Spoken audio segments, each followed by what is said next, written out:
I feel that I'm often consumed by so much social media. I get so many ideas to start new projects and begin writing scripts and then kind of stop and find more catalysts for more ideas. I thought this digestion of overconsumption was helping since I now have a library of video ideas and scripts, but now I'm kind of seeing how this is detrimental to the progress of finishing any kind of YouTube video on my channel. And as a small creator, I think a lot about the kind of person I want to be. I think about the lessons I want to keep permanent on the internet. I think about the kind of person I want to reflect on in 10 years and be proud of. So I've been in this limbo state of second guessing what type of channel I want to create. What I'm learning is that I don't need to have a niche set in stone. Instead, I need to focus on getting videos out, and that niche will organically develop over time. And by doing this, I gave myself two boundaries. One, be aware of becoming a content machine, which leads into my second point. Instead of producing high quality content, focus on creating content you're proud of. Too many restrictions kills creativity. Not enough boundaries leads to procrastination. What kind of boundaries do I have for myself right now? What boundaries do I see for myself next year? First, I wrote down big wins. I think I've learned to be more patient with myself this year. I learned that my most favorite part about the YouTube ideation to publish process is finally clicking publish. I learned that there is an audience for everyone, and I learned to be okay with not being for everyone. I learned that this process has allowed me to love myself in a new way. I taught myself how to identify with the unhealthy bonds and perspectives I had with the word validation. Right now, I aim to post something every 2 weeks. It doesn't have to be a crazy edited long form video, but I do have to have some sort of check-in with my channel every 2 weeks to allow me to keep my dream forefront of mind. My fiance posted a video this year where he worked insanely hard. He spent literally every second of his free time investing everything he could in this video, and we talked so much about the creative process and new effects, and I read and reread the script, and we stayed up watching the final cut, the next final cut, and then the next final cut after that. And this process kind of made me realize that simply checking into my channel doesn't contribute to any kind of unified form. Casey Neistat said something that really resonated with me. Do you want it, or do you want to want it?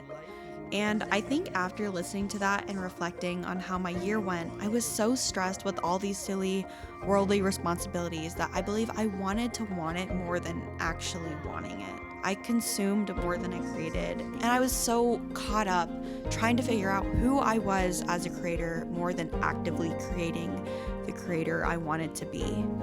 But in that process, this year, I made a lot of fun steps. I made a newsletter called Sunnyside Scribbles where I wrote about mental clarity, intentionality, and curiosity. I made YouTube videos I was proud of that I never posted publicly.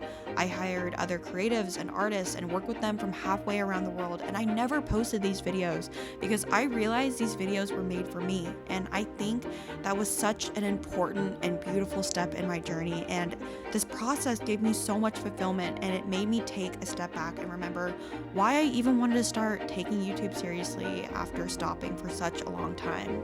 I took breaks to be present with my friends for weeks at a time where I didn't even think about my phone or my analytics or growing. I was in a state of just being.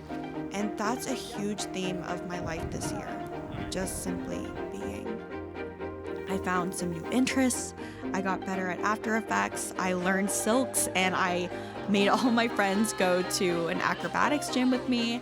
My friends, they contributed so much to this channel this year by watching me when across the country, spending days where we just focused on making B-roll in random locations, and it's beginning to feel like a channel not only for me, but for the people in my life.